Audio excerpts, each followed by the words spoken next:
ये पिता हैं हरीश राणा के। हरीश राणा हिंदुस्तान के पहले ऐसे शख्स जिन्हें इच्छा मृत्यु मिली। 13 साल तक कोमा में रहे, बेड पर रहे, ना कुछ बोल पाए ना कुछ कह पाए। 13 साल तक ये माँ बाप अपने बेटे की खिदमत करते रहे, उसकी हिफाजत करते रहे, उसके अच्छे बुरे, उसकी तबीयत, हर चीज़ का, छोटी से छोटी बात का ध्यान रखते रहे। 13 साल तक ये माँ बाप अपने बेटे को अपने हाथों में पालते रहे, अपने हाथों से संभालते रहे। वो बेटा जो बीटेक करने पंजाब गया था और एक हादसा होता है, हॉस्टल की चौथे फ्लोर से वो गिरते हैं, सर में गंभीर चोट लगती है, जिसके बाद 13 साल तक ये पिता अपने बेटे की अलग अलग अपने बेटे को डॉक्टरों के पास लेकर जाता रहा, अच्छे अच्छे हॉस्पिटल्स में, बड़े बड़े हॉस्पिटल्स में दिखाता रहा, लेकिन बेटे की तबीयत में सुधार हुआ नहीं। हरीश राणा, जिन्होंने 24 मार्च को शाम 4 बजे अपनी आखिरी सांसें ली, वो दरअसल गाज़ियाबाद के राज एम्पायर सोसाइटी में रहते थे। जब सोसाइटी के लोगों को हरीश राणा की इस मृत्यु का पता चला कि उनकी मृत्यु हो गई है, इच्छा मृत्यु ने दी जा चुकी है, तो पूरी सोसाइटी में शौक का माहौल था। आस पड़ोस के जो लोग हैं वो बताते हैं कि किस तरीके से हरीश राणा के जो पिता हैं अशोक राणा, उन्होंने किस तरह मेहनत करी अपने बेटे के लिए। उस सोसाइटी के कई ऐसे लोगों से हमारे संवाददाता ने बात करी जो बताते हैं कि हरीश राणा जो है, उनका दिल्ली में पहले बहुत बड़ा घर था, लेकिन बेटे की मेडिकल इश्यूज़ की वजह से और फिर बेटे की जो मेडिकल इश्यूज़ के पे जो खर्चा आ रहा था, जो हादसे के बाद बेटे की इलाज में खर्चा आ रहा था, जिस वजह से उनका पूरा जो घर था वो उन्हें बेचना पड़ा था, और उसके बाद वो गाज़ियाबाद के इस सोसाइटी में रहने आए थे। यहाँ आने के बाद उन्हें पेंशन तो मिल रही थी, लेकिन उससे उनका गुजारा हो नहीं पा रहा था। सोचिए, 13 साल तक ये पिता अपने बेटे का इलाज कराने के लिए अलग अलग बड़े बड़े डॉक्टरों के पास भी जाता रहा। माँ बेटे का खाने का पीने का हर तरीके से हाइजीन का ध्यान भी रखती रहीं। साथ ही साथ पिता एक छोटा सा स्टॉल लगाते थे, जिसमें जहाँ पे सैंडविच, पोहा, स्प्राउट्स, ये चीज़ें बच्चों को देते थे, और उससे जो पैसे आते थे उससे थोड़ा बहुत उनका घर का खर्च चल रहा था। 13 साल तक ये पिता लड़ता रहा, जूझता रहा, ताकि बेटे को फिर से उसके पैरों पे खड़ा कर सके। और जब पिता ऐसा नहीं कर पाया तो उसने एक फैसला लिया, फैसला अपने बेटे को मौत देने का।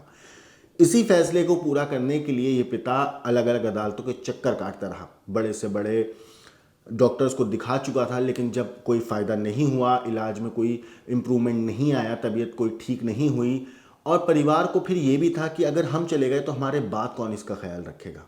परिवार को इस बात का सबसे ज़्यादा डर था कि अगर कल को हमें कुछ हो जाता है तो हरीश का ध्यान कौन रखेगा। और इसी वजह से उन्होंने फैसला लिया। फैसला था इच्छा मृत्यु का, जिसके लिए उन्होंने अलग अलग अदालतों का रुख अपनाया। और फिर उसके बाद आपको मैं यहाँ पे एक सबसे पहले एक चीज़ मैं आपको बता दूँ। 20 अगस्त को 2013 में हॉस्टल के चौथे फ्लोर से हरीश राणा गिरे थे, जिसके बाद उनकी तबीयत खराब हुई थी और सर में गंभीर चोट लगी थी। इसके बाद उन्होंने, माँ बाप ने जो है, 2013 से लेके 2022 तक, 2022 कहूँ या 2021 तक, हर मुमकिन कोशिश करी कि किसी तरीके से हरीश राणा अपने पैरों पे खड़े हो जाए। लेकिन जब उनकी तबीयत ठीक नहीं हुई तब माँ बाप ने मिलकर एक फ़ैसला किया। फैसला था कि इच्छा मृत्यु हरीश को हम किसी तरीके से मिल जाए। इसके बाद 2022 में दिल्ली हाई कोर्ट में माँ बाप ने सबसे पहले एक याचिका दाखिल करी। फिर जुलाई 2024 को दिल्ली हाई कोर्ट ने याचिका खारिज कर दी। इसके बाद 15 जनवरी 2026 को सुप्रीम कोर्ट ने हरीश राणा मामले में फैसला सुरक्षित रखा, और 11 मार्च 2026 को सुप्रीम कोर्ट ने इच्छा मृत्यु की अनुमति दी। इसके बाद 15 मार्च को रिश्तेदार हरीश राणा के दिल्ली एम्स उन्हें लेकर गए, जहां पहुंचने के बाद उनका एक प्रोसेस शुरू हुआ। धीरे धीरे करके उनका लाइफ सपोर्ट सिस्टम जो है वो बंद किए गए। जो खाने पीने की चीज़ें जो उनको दी जा रही थी, धीरे धीरे करके उसको कम किया गया। 15 मार्च को उन्हें अस्पताल लेकर गए थे, और आज 25 मार्च है, यानी कि 10 दिन के अंदर हरीश राणा को धीरे धीरे करके उनकी मौत हुई है। और अब दिल्ली के ग्रीन पार्क इलाके में जो शमशान घाट है, वहाँ पर उनका अंतिम संस्कार होगा। हालांकि पहले उनके पिता का ये कहना था कि उनका गाज़ियाबाद में है एक उनका अंतिम संस्कार होगा, जहाँ वो रहते हैं उसी सोसाइटी के पास। लेकिन मेडिकेटेड बॉडी होने की वजह से और मेडिकल इश्यूज़ होने की वजह से और डॉक्टरों की सलाह पर दिल्ली का जो ग्रीन पार्क इलाका है, वहाँ पर एक शमशान घाट है, जहाँ पर हरीश राणा की जो है अंतिम संस्कार किया जाएगा। इस पूरे केस के ऊपर दोस्तों मैं आपको माँ की बात सुनाता हूँ। माँ ने क्या कुछ कहा है, माँ के दुख, तकलीफ, दर्द, आंसू एक बार आप सुनिए। यह इंटरव्यू हमारे संवाददाता ने तब लिया था जब हरीश राणा को एम्स अस्पताल लेकर गए थे। ये उस वक्त का इंटरव्यू है। देखिए इस माँ के दर्द की कहानी, किस तरीके से उन्होंने 13 साल तक अपने बेटे का ख्याल रखा, 13 साल तक उन्होंने किस तरह अपने बेटे को संभाला। एक बार आप सुनिए। वो ख्याल ऐसे आया भैया, अब इसकी सेहत जो हो बिल्कुल गिर चुकी है और बेड सोल हो गया है, बदबू आने लग पड़ी। अब शरीर आज दिन तक तो हम यही सोचते चल ठीक हो जाए, पर अब उम्मीद नहीं है। क्योंकि इसलिए नहीं है क्योंकि शरीर इसका दिन प्रतिदिन मतलब गिरता ही जा रहा है। और आगे फिर ये ना, अभी तो हम कर रहे हैं, आगे हम ऐसे थोड़े रहेंगे। वो लड़का दूसरा भी जवान है, उसकी भी शादी करनी है, कल को हमसे हो ना हो सेवा और ऐसे पड़ा रहे फिर कौन करेगा। तो आप या आपके परिवार के सारे लोग अभी आप क्या चाहते हैं? अभी हम यही चाहते हैं भाई, कोर्ट से ऑर्डर मिल जाए हमें, ये तो इसके अंग किसी को दान कर दें, हम किसी के काम आ जाएं, कोई बेचारा ऐसा हो जिसको जरूरत हो। क्योंकि अब इसका शरीर जो है वो तो बिल्कुल मतलब नहीं है अब। इच्छा मृत्यु चाहते हैं। हाँ, तो अभी आगे हमारे से भी नहीं हो रही, आगे हम भी देखो अभी हाथ का ऑपरेशन हुआ है, उठता नहीं, साथ में दर्द हो गई। अब ये भी बाहर चले जाते, बच्चे भी चले जाते, कई बार मैं बिल्कुल अकेली होती हूँ, मेरे से उठता नहीं है। फिर आगे के लिए भी है, आज तो हम हैं, कल को हम ना रहे तो फिर कौन करेगा। अच्छा मुझे जरा बताइए अभी उसकी हालत कैसी है, मतलब वो कैसे खाता पीता है, कैसे सांस लेता है? नली पड़ी है, खाने के लिए नली पड़ी है, गले में वो सांस के लिए नली पड़ी है, बाथरूम के लिए नली लगी हुई है। तो हम अपनी मर्जी से देते हैं, वो तो कभी बोलता नहीं है, चालता नहीं है। अब गिल्ला पड़ा रहेगा तो वो बोलेगा नहीं मेरे को गिल्ला लग रहा है, वो हम अपनी मर्जी से उठाते हैं, अपनी मर्जी से साफ करते हैं। वो नहीं बोलता कुछ भी, चाहे आप पूरा दिन खाने के लिए मत दो, वो कभी नहीं बोलेगी मेरे को भूख लगी है। मैं अपनी तरफ से कुछ भी नहीं बोलता वो, बस हम अपनी मर्जी से। अभी मैंने 4 बजे दिया, अभी मैं 6 बजे फिर इसको सीधा करके इसकी एक्सरसाइज वगैरह मालिश वगैरह करनी। तो अब तो अभी हम कर रहे हैं, हमें जोर है थोड़ा कर रहे हैं। आगे छोटे बेटा भी 28 साल का होने वाला है, उसकी शादी भी करनी है। बिल्कुल। तो अभी तो हम हैं, आगे हम अगर 4 साल 6 साल ये जीता भी है, अगर भगवान अगर होश में आ भी जाता है और शरीर इसका ऐसे रहेगा तो हम न रहेंगे तो कौन करेगा आगे। आपको उसके भी भविष्य की चिंता हाँ, होती उसके है और परिवार के लिए, आगे दूसरे बच्चे की भी है, कौन करेगा फिर, कोई नहीं करेगा। जब तक हम हैं, माँ बाप हमारे शरीर में जोर है, जब तक हम कर रहे हैं, पर आगे फिर मुश्किल हो जाएगा ना। तो अब जैसे हाईकोर्ट ने तो अभी आप लोगों को रुकने के लिए कहा है, मना किया है, हाँ। तो इसके बाद आपने क्या सोचा है, सुप्रीम कोर्ट पे आप दस्तक देंगे?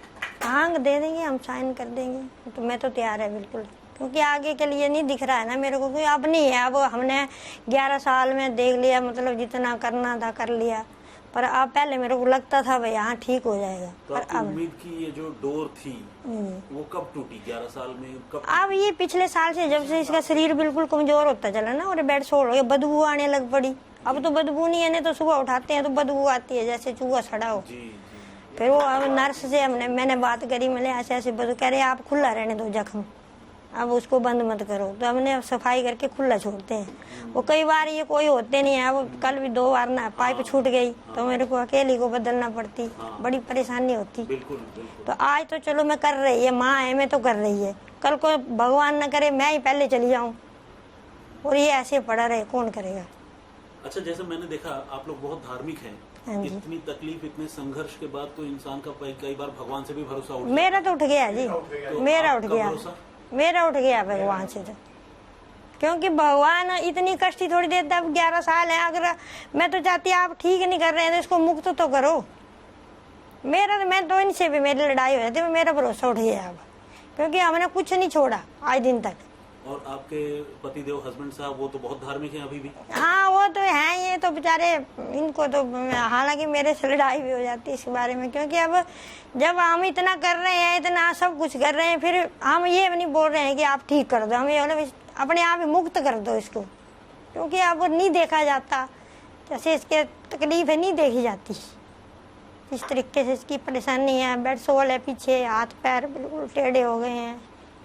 पहले तो आप लोगों ने भी मेरे ख्याल से कोई पूजा पाठ दरबार सब कुछ जी, कुछ नहीं छोड़ा जी हमने। अब बस ये था, बस लास्ट अब ये लग रहा है भगवान अब अपने आप मुक्ति दे दे बस, बाकी हम नहीं बोल रहे आप ठीक करो, मुक्ति दे दे अब, क्योंकि अब नहीं है इसके शरीर में, कुछ नहीं है। चलिए ठीक है, मतलब वही है, देखिए हम हम क्या कोई भी कुछ आपकी तकलीफ कम नहीं कर सकता? नहीं कर सकते। जब ऊपर वाला ही कम नहीं कर रहा है तो हम इंसान क्या कम करेंगे। लेकिन बस मैं इतना कहूंगा कि आप फिर भी हौसला रखिए। अब तक जिस तरह आपने नहीं, हौसला तो खैर रखा हुआ है, ऐसी बात नहीं है नहीं रखा हुआ, पर आगे जो आने वाला टाइम है ना उसके लिए देख रहे हैं ना, क्योंकि कल को अगर मान लिया 5-6 साल 4 साल 6 साल और भी पड़ा रहता तो कल को दूसरे बच्चे की भी हमने शादी करनी है, बहू भी आएगी, तो हम तो कर रहे हैं। अगर कल को हमारे से ना हो तो हम उसको थोड़ी बोलेंगे तो इसका टट्टी पेशाब उठा, कुदरती हमारे से नहीं बोला जाएगा। जब हमारे शरीर नहीं चलेगा तो हम कैसे उठाएंगे। तो हम यही चाहते हैं भी आगे आने वालों को तो नहीं हो सकता ना, जो बच्चे जॉब करेंगे वो कब करेंगे इसकी सेवा।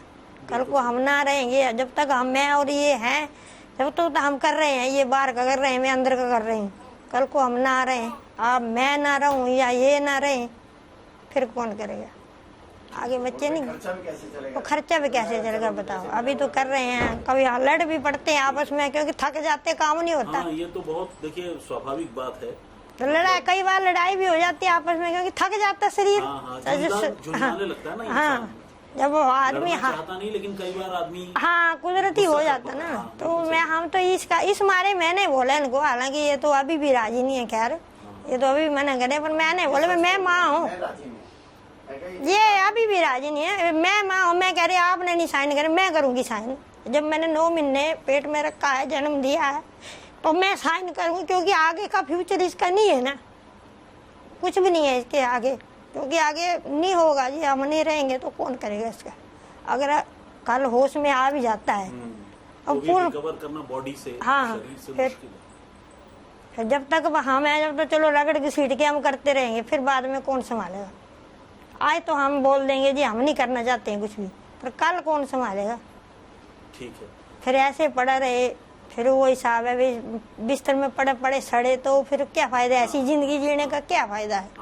आप ही बताओ, कुछ फायदा है ऐसे? नहीं है फायदा कोई। तो इससे तो ये है, तो उन्होंने अपना मन कड़ा किया है और ये सोच कम से कम अपने मन में बनाई है कि जो ऑर्गन है वो डोनेट कर हाँ, हम यही चाहते हैं। हाँ बस हम यही चाहते हैं। अब इसकी भी एक उम्मीद है। और दूसरी बात यह है, वो देखो इसकी जिंदगी तो खराब हो ही चुकी है, अब दूसरा बेटा भी है, उसकी जिंदगी के बारे में भी हमने सोचना है। कल को उसकी शादी भी होगी, उसका परिवार भी होगा। अब उसको हम ज्यादा जोर डालेंगे तो वो बोलता मैं शादी कर लूँ, कल को मैं टाइम ना दे पाऊँ। अब वही उठाता है वही बिठाता है। मैं तो ये उसके साथ हेल्प कर देती, जैसे अब सुबह ने लाया तो उसके साथ हेल्प कर दी, हमारे बस की उठा। अगर वो 2 दिन ना आए तो 2 दिन बिस्तरे में रहता है। हमारे बस की तो है नहीं उठाना। तो दोस्तों, इस पूरी चीज़ के ऊपर आपकी जो कुछ राय है हम कमेंट करके ज़रूर बताइएगा। लेकिन देश और दुनिया की बाकी क्राइम की खबरों के लिए देखते रहिए क्राइम तक।